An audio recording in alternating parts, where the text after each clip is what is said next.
Hello, and welcome back to my channel, and welcome to a game called Angels with Scaly Wings. This one goes back to the realm of weird-ass dating sims? Possibly? Maybe? But this time, it's with dragons. And this is about a year-old game, and Steam claimed that this is at least somewhat similar to Doki Doki Literature Club. I highly doubt that, but since I kind of miss Doki Doki Literature Club, we shall play this one. Let's go! So yeah, the year is 20-something something. Only recently has humanity discovered a portal that leads into a different world, populated with the race of intelligent, talking dragons. I was one of the first few to travel to this world, but maybe I should start at the beginning. It all began when we discovered a strange device in the middle of nowhere during one of our expeditions. A portal. Well, yes, that sure looks like one. I had heard about similar technology before, though that had been more on an experimental level. From what I knew, other portals had been created in the past and were under consideration for mass application. As for this one in particular, though, we did not know who had built it nor when, or why we found it in the wilderness where we did. What was more exciting to us was the fact that it was functional. After our tests, we found there was someone else on the other side of who was in possession of a similar portal, and our attempts at communicating through letters were successful, but in the end, the machine's extraordinary demand for power meant we needed to act quickly as we wouldn't be able to keep the portal open much longer. When we made this known to the other side, we received a very unexpected reply, a letter of invitation. After some deliberation, it was decided to accept their hospitality and send a person to the other side. There was an individual who took the job almost immediately. Was that me? That was probably me. That guy. Okay. Reza Izquierdo. I knew him, or rather had known him. We attended the same school back then, and even had a few classes together. We never really were very close friends, but we talked to each other occasionally and hung around with the same crowd sometimes. However, we still went our separate ways in the end. I wasn't sure what to think about the whole thing, but he had to have known what he was doing. He certainly was brave. Either that or just very, very foolish. Whilst I wasn't sure, his courage was applauded by others. After all, he couldn't possibly have known who or what would await him at the other end of the portal, and if he did meet someone there, who knew what kinds of intentions they might have? Not that any speculations on our part would have made a difference. When the day finally came, through he went, with applause echoing across the area. Equipped with only with the clothes he wore, his multi-tool, a gun, and a device on his wrist that acted as a PDA. And then we waited. The crowd that was applauding him slowly dispersed when the enthusiasm died down, as there was nothing for us to do but wait and speculate. Approximately 8 hours later, we received our first message from him. While we had assumed the portal led to another, in a different country, to another portal, sorry. Or maybe at a different continent, the reality turned out to be much more foreign. The situation he described to us was so outlandish that we initially took it as a joke. A very bad joke, maybe, with even worse timing and no punchline at all. It soon became clear to us, though, that we may just have made one of the most important discoveries since the dawn of mankind. Finding the portal had been remarkable in itself, but this took it to a completely different level. From what he described about the place, or more accurately its inhabitants, we surmised it could not be part of Earth at all. We called them dragons, because according to Reza, that's what they were, or at least what they resembled most. Even though we found it hard to believe, it had been these dragons who sent us all the letters, and what the Reza found on the other side of the portal was a whole civilization of them. They could talk, write books, had buildings, electricity. In many ways, their society was actually very similar to our own. So who were they? And where was this place? Could they be aliens?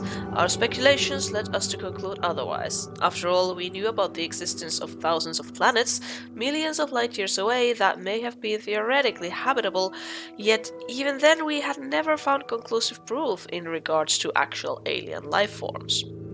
Some people brought up quantum mechanics and parallel universes, but in the end, all of this was just conjecture and an ultimately fruitless endeavor, since we neither had the means nor the resources to explore the possibilities in greater detail.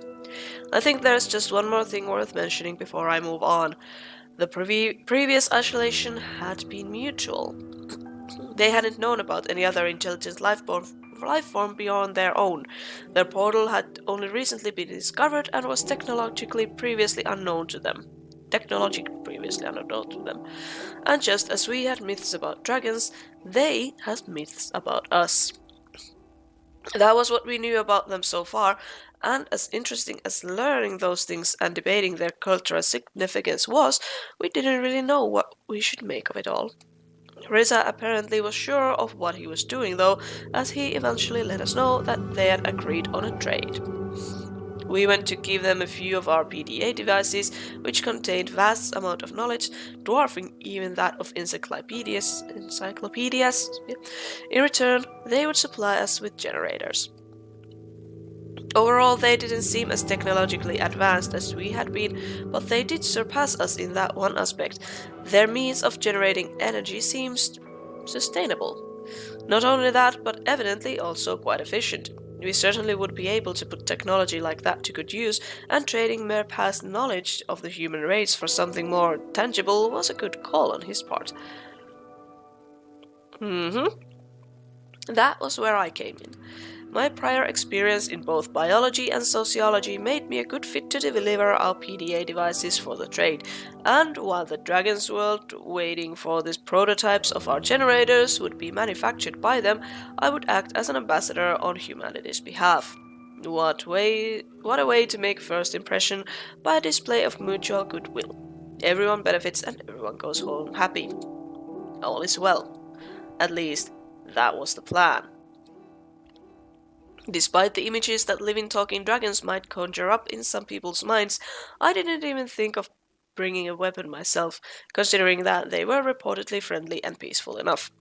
There was no need for me to fear potential ill intentions like Reza did when he had stepped into unknown territory, and acting as humanity's ambassador, I had to do my best to uphold a high standard in fostering this diplomatic relationship. When the time came for me to step through the portal, all my mental preparedness vanished. My anxiousness was fueled by all the questions lurking in my head just as the machine started to do its work. Would it hurt? Who would I meet on the other side? What if they really weren't so friendly and just made Reza write those letters with the pretense of appearing friendly, only to lure us into the den of man-eating monsters and certain doom? That would be D&D for you, with us ending up as nothing more than a tasty afternoon snack. Maybe I should have brought a weapon after all. Suddenly, I felt a shiver coursing through my whole body, and beyond when I disintegrated, as if every cell, every atom of my body was torn from me and pulled into a different direction. Swoosh! I saw darkness and light, paintings, patterns in the stars as I traveled, and images rapidly flashed before me of things unseen and unspoken, both horrifying and beautiful, like in a Lovecraftian nightmare. It was an experience unlike any other, yet over in just a split second. Then it was dark. I could only see a patch of lighter color contrasting with its dark surroundings as my vision started to clear. Its edges got sharper as the patch of light slowly took shape, giving me the distinct outline of a reptilian head and an array of horns sprouting from it. Hello? Nice to meet you. Oh, you're wearing a tie. How cute. It was a dragon. As I could see now, a dragon who not only had a pair of round glasses but also wore a burgundy tie around its neck. Ah, and your name is Remy. Remy. In the name of our people, I bid you welcome. If I may introduce myself, I am Remy. Remy. How do I pronounce your name? Remy. Yeah, that's how. Your guide and ambassador, a representative of our council. The dragon spoke. It was one thing to have heard and read about this, but something else entirely to have one standing in front of me, in flesh and blood, and tongue. It was good that all my mental preparedness had disappeared when I was teleported, because nothing could have prepared me for this. Sorry, I imagine you might still feel the effects of the teleportation. Drowsiness or weakness is not unusual, as is fainting and spontaneous emptying of your bowels, bladder, or stomach. How do you feel? Rendered speechless, I'd totally forgotten that I was shouldering a burden of representing my people to them as well. So much for being professional, but at least he gave me a good excuse for my blunder. I think I'm alright. Well, I'm glad to hear that. Maybe we should go before it gets too dark. Come with me, please. With pleasure. Oh, very lovely picture there. So, I followed the dragon, not straying too far from him, as the sun had already departed for the day and the remaining light diminished by the minute. It's getting hard to see where I'm going. Sorry about that, but we had a good reason to schedule your arrival like this. We did not want you to be ambushed by a crowd, so we had to keep your exact time and date of arrival secret. Thanks. I suppose an event like this would make me a celebrity of sorts. It would be the same if one of you came to us. That's quite an understatement. Some people here are rather superstitious. They might regard you or any of your kind as divine, I suppose. Really? How so? We do have certain myths that involve humans, and as such. Oh, I suppose the history lesson will have to wait for another time. Here we are. By this point, it had gotten so dark that I could barely make out the building before us. I briefly wondered whether they might have streetlights elsewhere, or if they just did not require any due to the possible enhanced eyesight or night vision. I could vaguely see the dragons, his light color still visible within the blackness that engulfed the area, rear up and manipulate the door and handle with one of his forepaws.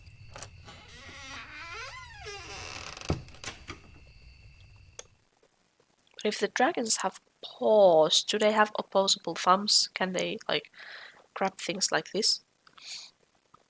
Hinges creaking, the door opened, and with the flick of a switch, the apartment was flooded with light, blinding me after all the time we had just spent without it. This is where you live for the time being. It's fully stocked, but in case you need anything else, I left you a note with few phone numbers. It is getting rather late, so I will have to take my leave now. In any case, someone will come and meet you tomorrow morning. Thank you, Remy. Have a good night. Until we meet again. Blog. With a nod, Remy left the apartment, mindful enough to close the door behind himself. Surveying the room, I considered the events that had just transpired as my gaze met the window.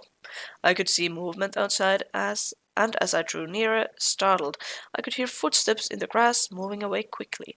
Assuming it must have been a dragon I just met, I thought nothing of it as I went to bed and slowly succumbed to the sweet allure of sleep overdue. I spent few moments thinking about my role, my mission, and what it meant to be here now. I felt the responsibility placed on my shoulders. I was eager for the adventure to come. I'm gonna go with the adventure. So many possibilities and prospects raced through my mind. Truth be told, the thought of being able to meet an entirely new species and civilization excited me, as I was going to be one of the first to truly experience their society with its own little quirks, differences, and similarities. I couldn't help but feel like some sort of modern Vasco da Gama or Marco Polo. Maybe I would even write a book about the whole experience after it was all over. I was sure it would become a hit, all things considered. At any rate, this was going to be fun. But will it? Oh, that was a Inception, Chapter 1. Okay.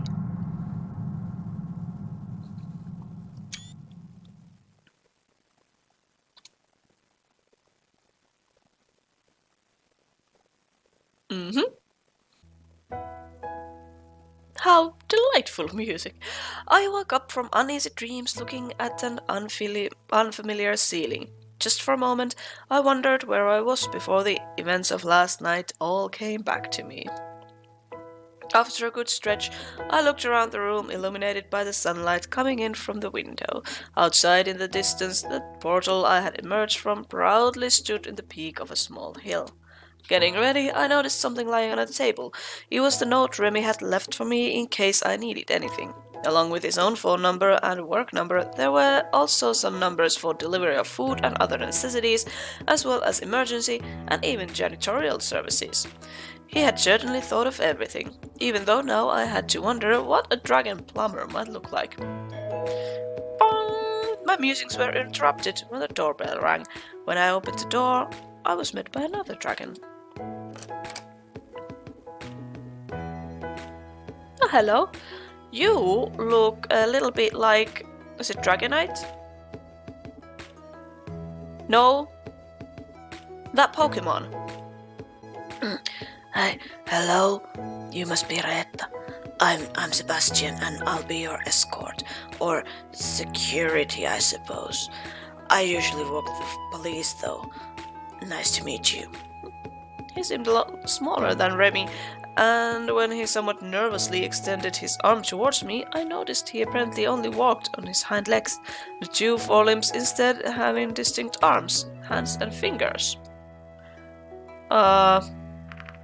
Shake?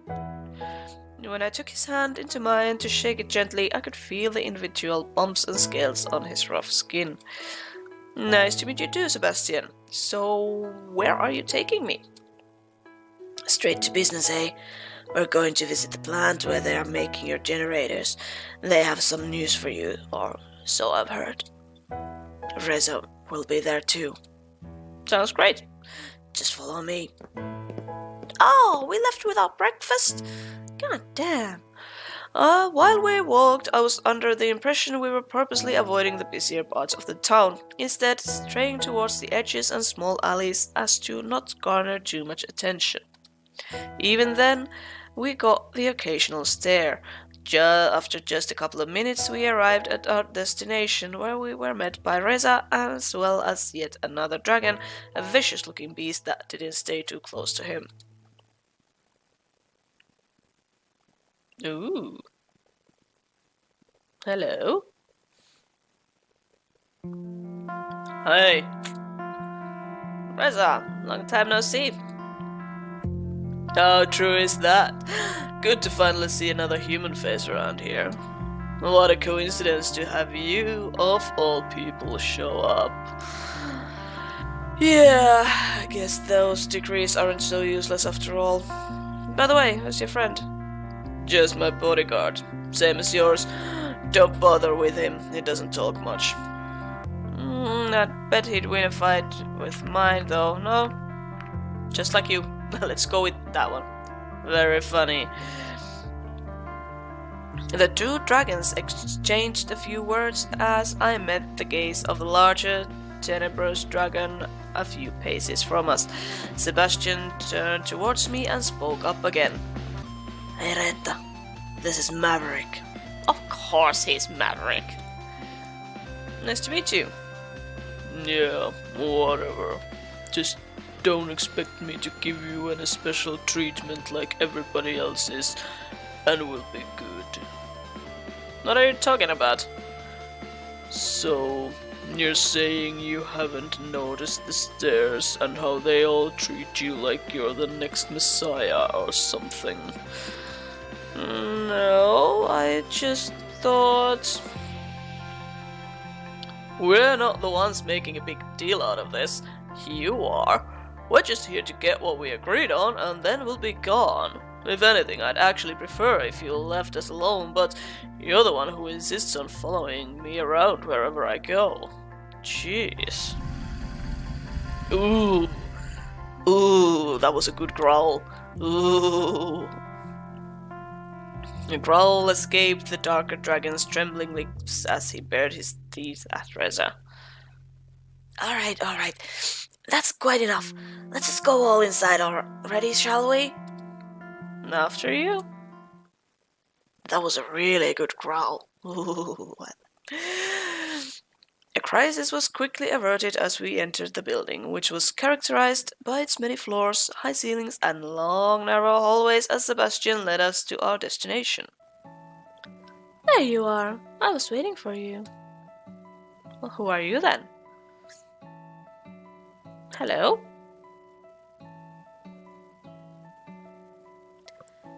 Wait a minute. I thought we were going to meet the guys from production. What are you doing here? They're only coming in later today, so you'll just have to make do with me. I see. Well, Reetta, this is Anna. She kinda manages the building, though actually she's more involved with the research wing rather than production and engineering. Well, nice to meet you. My pleasure. I have something for you, by the way. It'll take them a while to make all the generators we promised, but we've got one for you right here. Feel free to stand at home and give it a test. Bonk! That's great. I'll take it. It looks a little small if you ask me. Don't underestimate its power. Oh, and do be careful not to drop it. Sure. I'll be waiting outside while you do your thing, Reetta. Whoosh! I suppose I'll wait for you outside as well. Whoosh! What thing? Oh, have you brought the PDA? Oh, of course, here you are. Alright, now to give this thing a test run. The PDA lit up as her hand swiftly moved around its interface in calculated motions. By the way, would you consider letting me run some tests on you as well? It would only take a drop of your blood. What? Why? I work in biology, so obviously this kind of thing would be very interesting to us. I'd share the results with you, of course. I'm kinda... I don't know if I want to give my blood, but yeah, okay, yep. But this is an adventure, sure, why the hell not? Great! She was quick to produce a small device from a drawer, which from a glance reminded me a lot of a test tube. I mean, it is a functional design after all. Now, if you would give me a hand, please. As I reached out to her, she took my hand into hers before she pressed the device into the back of my hand. I winced as pain jolted through my hand. Something sharp drove itself through my skin, and shortly afterwards, a droplet of blood was sucked into the tube attached to the small needle. Thanks. You're welcome? Huh. You gave Anna your blood. Looks like your PDA is good, by the way, so we're just about done here. And since we're both in biology, it could be interesting if you want to meet me some other time as well. Here's my number. Alright. See you soon. Well, that was interesting. Did she ask you for your blood too? Yeah. Did you give it to her? Yes. Oh. Well, it's your choice. We've got no idea what they might do with it, though. Yeah, it's got a point. I'm getting hungry. How about some breakfast? Yes, we did leave without a breakfast. I'm all for it. I can't stand early mornings like this. That shouldn't be a problem. There's a cafe not far from here. What do you say, Mavers? I wouldn't mind to go grab a bite myself. That settles it then. Oh, I do like the backgrounds. They're very nice, very delightful, very colorful. I've been playing so much horror lately that, again, that a little bit of color is very welcome. Luckily for us, the cafe was mostly empty when we arrived, as it was still pretty early in the morning. Reza was quick to lead me to a table for two, prompting the dragons to get one of their own at the other side of the restaurant. Finally, I can't stand that guy being on my tail all the damn time. Say it's for your own security. It does seem rather strange that they need someone following. Maybe he just likes you. I'm just gonna go with the security thing. I'm very much aware that is what they're saying. We were approached by an individual who appeared to be the waitress of the cafe. She was an interesting looking dragon who, unlike the others I had seen so far, was more akin to a wyvern, possessing two rather large wings as her forelimbs, which resembled those of an oversized bat. Hello? Oh, it's humans! You were able to correctly identify our species based on what we look like. Congratulations. Oh, it's a dragon. Yeah, gotta go with this one. That's a good one!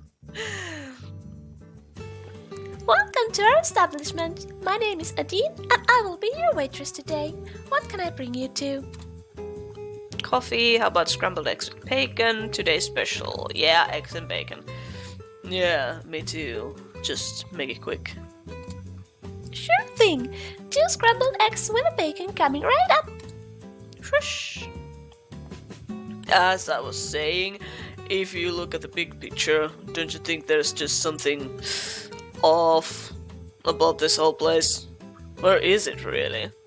If this is supposed to be a completely separate place from Earth or even a different dimension, some things just don't add up. Don't you think so too? I'm not sure.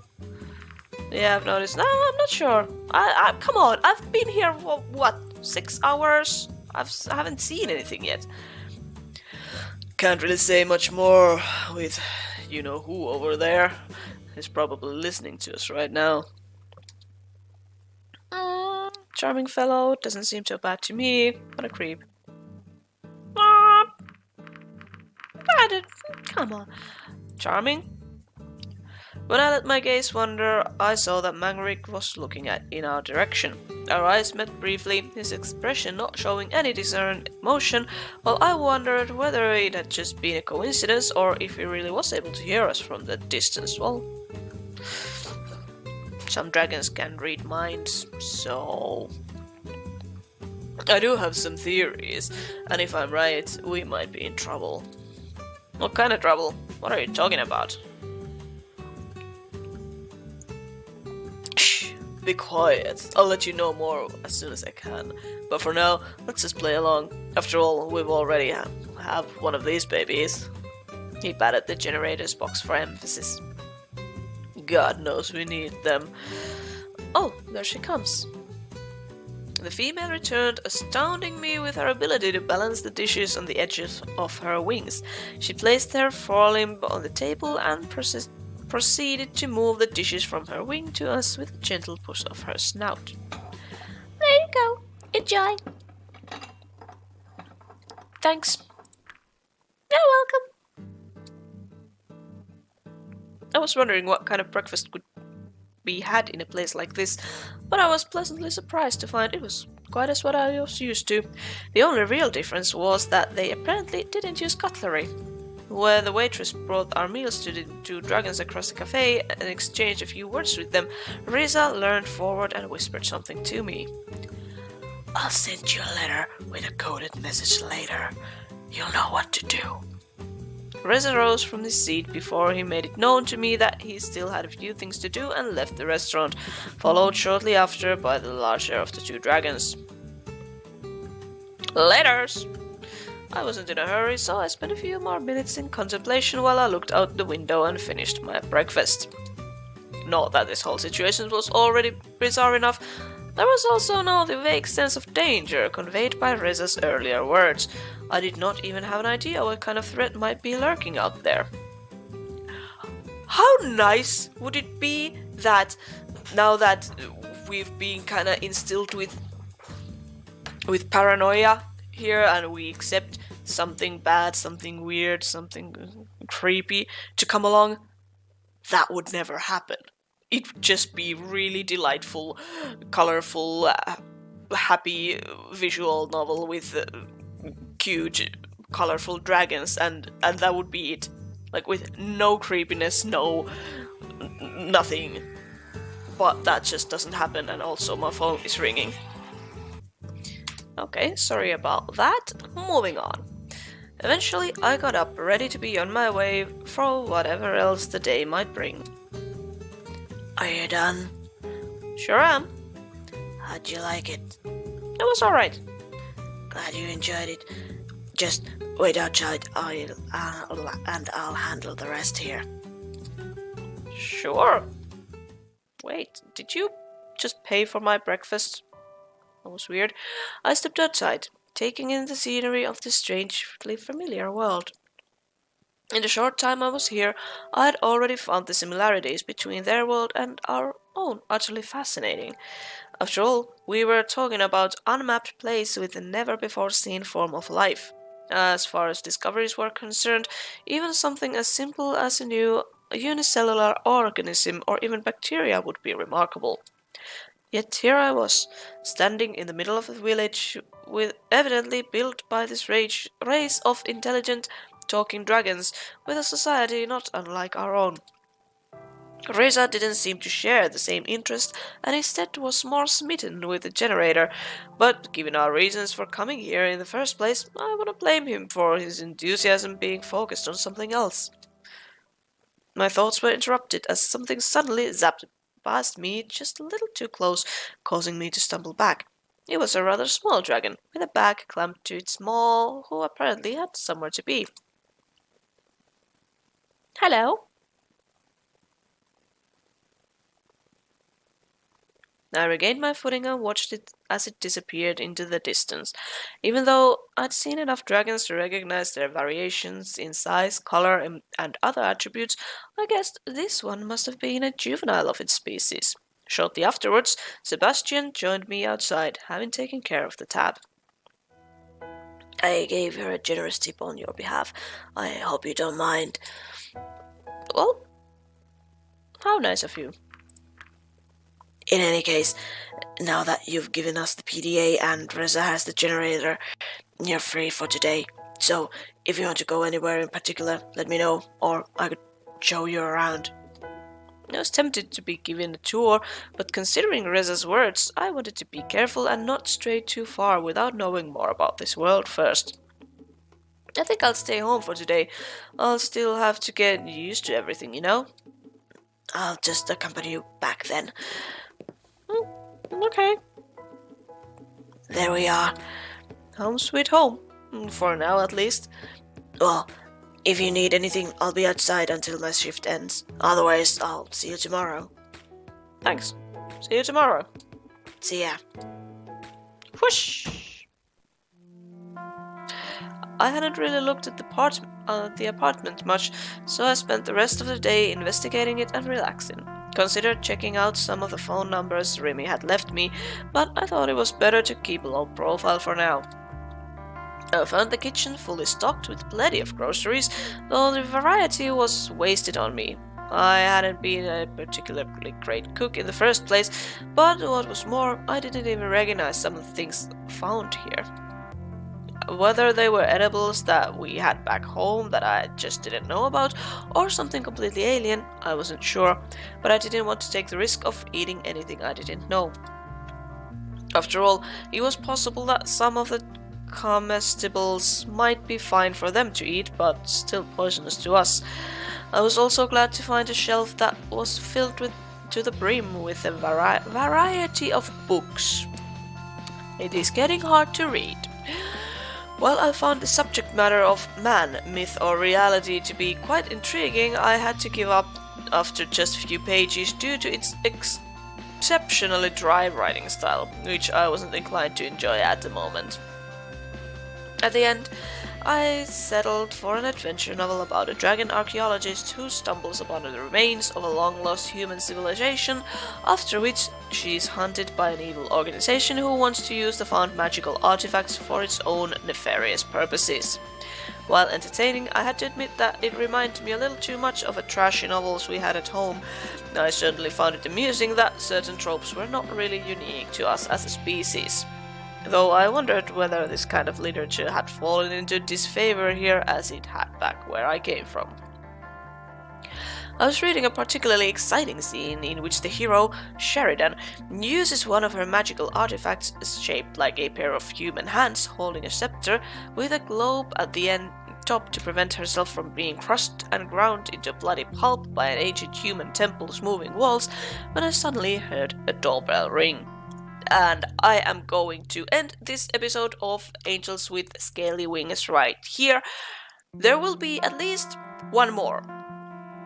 Or several. Depends on how long it takes for us to get into the action. Although I still think it would be somehow cool to just, have it like this. A chill slice of life story with nothing weird in it whatsoever. But yeah, I'm gonna leave this here. Thank you so much for watching this. If you liked it, let me know. I hope you're having a great day and I will see you again next time.